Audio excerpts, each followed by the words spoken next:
Friends, வீட்டிலேயே கறி வடை மாதிரி வாழைப்பூ வச்சு எப்படி டேஸ்ட்டாக செய்கிறதுன்னு பார்க்கலாம்.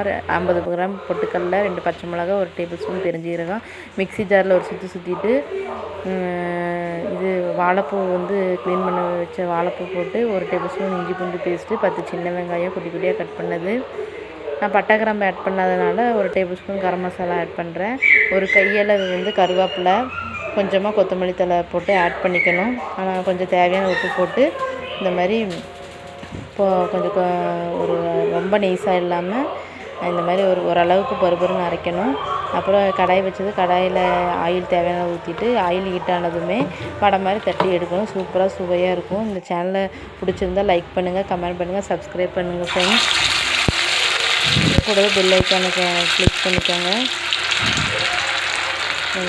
சப்போஸ் வடை வந்து பிரிஞ்சு வந்தாலும் ஒன்றும் இல்லை, பொட்டுக்கடலை வந்து கொஞ்சமாக போட்டு பொடி பண்ணி அதில் மிக்ஸ் பண்ணி சுட்டனால வரும் நல்லா. Thank you friends. இந்த வீடியோ பார்த்ததுக்கு ரொம்ப ரொம்ப நன்றி.